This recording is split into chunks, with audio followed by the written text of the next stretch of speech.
So I wanted to do a quick review of the HumQuad HX100, which I purchased recently from Pyrodrone. Was shipped very quickly as always. So let's take a look at the drone itself.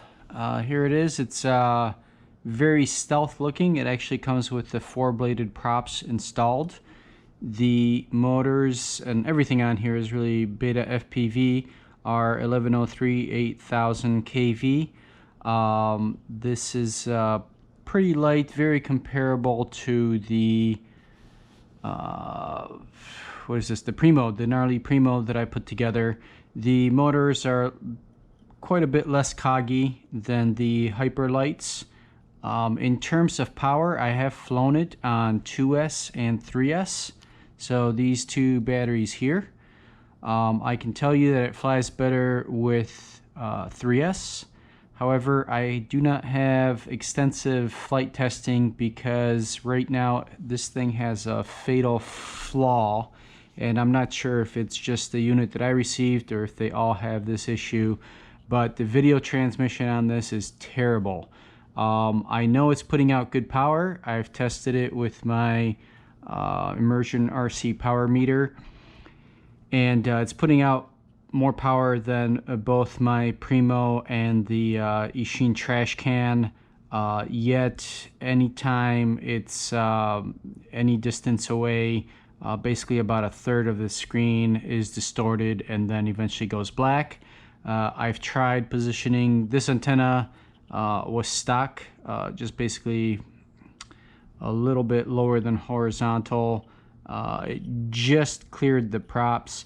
I've tried it down, I've tried it up, it's made no difference. I've tried different power levels and different channels, and it's made no difference in terms of the video quality. Now, a couple of things I wanted to mention. I don't think this product should have been released the way it is. The tune on here basically is non-existent. Basically the stock PIDs.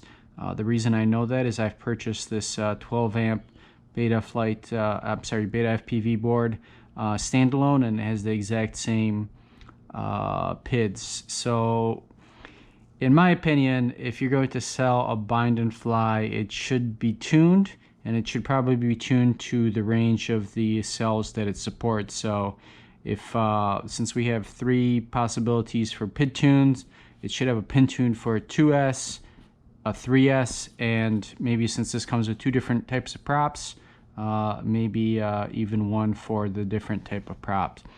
So things that I don't like, and there are quite a few. This padding here is not stock. The receiver is, I think, just the straight XM or an XM clone. There's only one antenna, no diversity, and it was just kind of hanging there. Very easy to get caught in the props. I tried basically running it along this leg, but without diversity in certain positions it'll get blocked, and the RSSI basically gets to critical. I haven't had it fail safe on me, but it complained quite a few times. So I've got to figure out some solution for that. The other thing is there was no retention. So on the power plug, I put this cable tie around here. So basically if the battery ripped out, it's probably eventually would take this plug and pull off the flight controller, which is going to be expensive if it pulls off the pads. Would have really liked to have seen a diversity receiver in here. This is also non-stock. Another thing that I really have trouble believing that they didn't think about is these 2 bolts here. Your battery is going to be resting right on top of those bolts without these little pieces that I added. So that's very bad.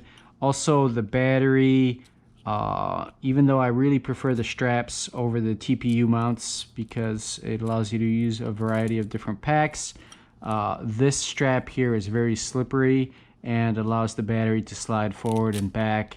Again, the way it comes stock without these little additional pieces of double-sided tape that I added. Let's see what else. The RunCam camera, pretty nice image. I'm assuming the problem is not from that, but I suppose it's possible. The other thing is that this antenna is mounted, is soldered to the VTX, so you can't swap it out like you can with the Happy model VTX. It is a triangular VTX. I'm not going to take this apart right now, but it is the same form factor as those. So again, it would have been nice to have diversity, some way to mount these antennas in little tubes or something. It would have been much nicer if the VTX came out the top here. So again, it would be both out of the way of the props, and maybe the video transmission would work better. I have emailed, so I've taken a look at this website here, and there is no user manual on support BetaFPV.com.